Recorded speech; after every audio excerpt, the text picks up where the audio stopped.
Alors, je m'appelle Ben Vautier, je suis né en 1935, je suis né à Naples, j'ai vécu en Turquie, en Égypte, en Grèce. J'ai voyagé avec ma mère, puis je me suis installé en 49 à Nice. Et puis depuis 49, je vis à Nice, mais je voyage de long en large. Je suis un très grand collectionneur. Je suis un collectionneur maladif, maniaque, idiot. Mais j'achète aux jeunes quand c'est bon marché. Mais j'achète toujours du choc. C'est-à-dire il faut que ça m'étonne. Il faut qu'il y ait de l'étonnement, il faut qu'il y ait du nouveau, il faut qu'il y ait quelque chose qui m'étonne. Donc je suis considéré comme un très bon collectionneur radin. Radin parce que j'aime acheter bon marché et du choc. Je n'irai pas acheter un truc qui est un Benhavenais de grande valeur ou un truc comme ça ne me plairait pas.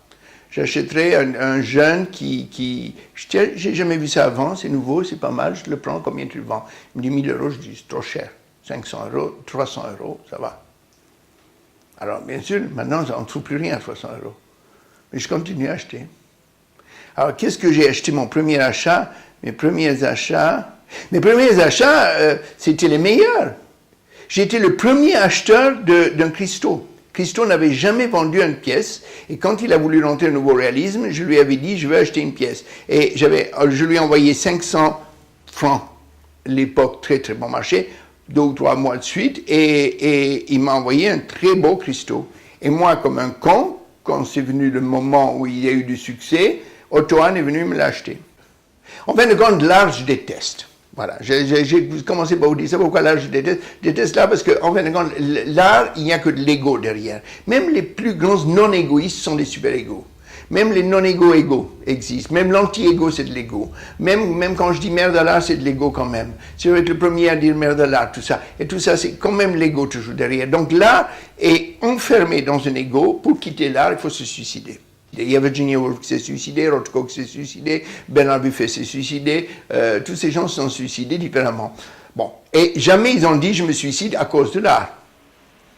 L'art a été un des prétextes parfois, peut-être, parce qu'il n'arrivait pas à peindre, il avait la maladie de Parkinson, il se suicide, mais c'était pas... Moi, j'aurais voulu qu'ils se suicident en tant qu'œuvre d'art, et que leur femme soit là pour vernir le jour du vernissage, quoi. En fin de compte, mon mari a sauté du 7e, on vernit, au sol, avec un grand buffet et cocktail. La femme vernit, le mari meurt. J'ai toujours été fasciné par le suicide. J'ai toujours pensé que si je pouvais faire de la mort une œuvre d'art, ça m'intéressait. Un jour, j'avais été même voir, quand Yves Klein est mort, j'avais signé sa mort et je l'avais apporté à Madame Rothroth. Et j'avais dit, tu vois, j'ai signé la mort de ton mari. Il m'a dit, il n'a pas très bon goût. Il n'a pas du tout apprécié. Voilà. Mais moi, je voulais toujours me suicider. J'avais même vu, quand j'étais à Lausanne, c'était mon premier amour, la mort. C'était un pont qui allait de l'école à la maison, et il y avait une école, à Lausanne, il est connu ce pont, et les gens se suicidaient sur ce pont. Et moi, quand je rentrais de classe et que j'étais malheureux, je voulais sauter. Puis j'ai pas sauté.